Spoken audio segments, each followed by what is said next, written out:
There's a reason that most fitness professionals stay struggling and broke for the entirety of their career until they burn out. I've been there myself until I learned the rules to live by that I'm going to teach you today. This episode is for anybody that wants to get more out of their careers, have more focus, whether you're a gym owner or a brand new manager or leader in any fitness business. I'm recording this as almost if I could go back and talk to a younger version of myself, this is the exact lesson that I would teach them to accelerate in their career faster than ever before in the fitness industry. So let's get started.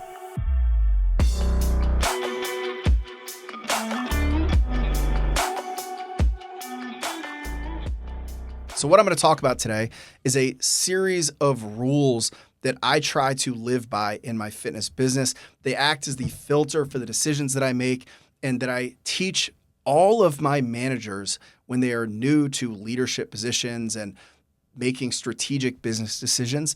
This is kind of the manifesto of how we operate our business, and I think it'll be really helpful to you as well. So it's a series of rules that I'm going to walk through one by one. The first rule is expect turbulence. Okay.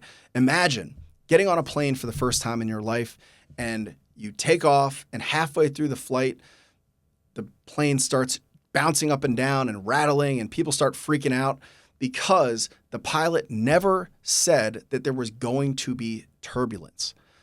What's important to understand is that there will always be turbulence in your business. Nothing will ever go as planned. You can always expect things to fail. So treat this as a reminder that you will fail, things will fall apart, and that's part of the journey. Nobody succeeded without failure. They succeeded despite failing and keeping going. Never change the goal, just change the approach. Number two, the amount we give to others and the amount that we succeed are linear. I'm a big believer in being what's called a go-giver, so giving without asking in return and knowing that in the end, it'll all pay off for us. Too many people live in a scarcity mindset. They are so worried about nickel and diming clients, charging late fees or no-show fees to their members, not awarding refunds when somebody has a bad experience. There's policies and maybe you've got justifications for that, but in my eyes, nothing is more important than the experience that we provide clients, and what we give to clients as a service is in direct correlation to the success that we've had as a business. Never be afraid to go above and beyond. Never be afraid to be the best part of our client's day, even if it causes short-term pain. That service is everything for your success in this industry. Rule number three is always pursue mastery. There's a Japanese concept in the martial arts world called shu-ha-ri, which stands for learn the rules, break the rules, create the rules. I think the exact definition is learn, detach, and transcend. Too often, people jump to break the rules or transcend the rules without ever having learned the rules and then playing with the rules before creating all of their own rules. Okay? Success leaves clues. If you want to achieve mastery, the very first place that you should look is at who has done this before, who has achieved this result, copy exactly what they do without trying to tinker with it or fuck with it or make it your own too soon. Then you can break pieces off and work them into maybe something else, and then you can create the rules for yourself. But do not skip steps. Pursuit of mastery starts with learning the rules, breaking the rules, and then creating your own rules. Rule number 4 is a reminder that our business is changing lives, and those lives start with our own. In my business, I challenge all of my team members to answer the question, if they feel they have 5 years of experience, do they truly have 5 years or do they have 1 year 5 times? And that is the understanding that if we want to impact lives, we need to keep our sword sharp and continue growing and evolving ourselves.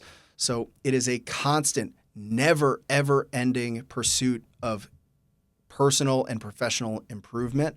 That is one of the most important rules to live by. Rule number 5 is data over emotions. We cannot run a business based on how we feel or what we think the business is doing. We must validate everything with emotions. You want to smoke out any vague language that doesn't lead to a concrete understanding of what's actually happening. The hardest thing to do in business is look at the brutal facts, and these typically show up in numbers and actual occurrences, not what we feel is happening. So if you feel like your programming is great and you have great coaches, but your retention is really low, you feel the wrong thing. Because if your programming was great and your trainers were great, your retention would be very high. So have the courage to look at the brutal facts of your business and understanding that data always outweighs how you feel about your business. Rule number 6, always search for the good. Jocko Willink has a great video called Good, where everything that happens, there is a positive side to it. We will expand whatever we focus on. So whatever happens in your business, never get bogged down with the negative. Like I said before, expect turbulence, but also look for the good in every situation, no matter how bad it may feel. That focus will expand and you'll start seeing openings for more positive outcomes in your business and in your career. Now, the last rule that we teach our employees and myself live by is dominate or don't bother. There's a lot of shiny objects and opportunities that present themselves for adjacent businesses or opportunities to pursue. The rule of thumb is you never pursue anything unless you can be absolutely dominant in it and maybe in the top 3 in the market. And you never sacrifice your core to chase a new opportunity, whether it's apparel, supplements, athlete programs, or all adjacent businesses that are going to be a distraction. Never sacrifice your core unless you can absolutely and confidently dominate in that market. If you follow those 7 rules, I guarantee you'll have a more successful career in the fitness industry and make more money in your gym. Hey guys, hope you liked today's content. Please subscribe if you found value in this. Share this with any fitness professionals that may find this beneficial. Thank you so much for listening, and I'll see you soon.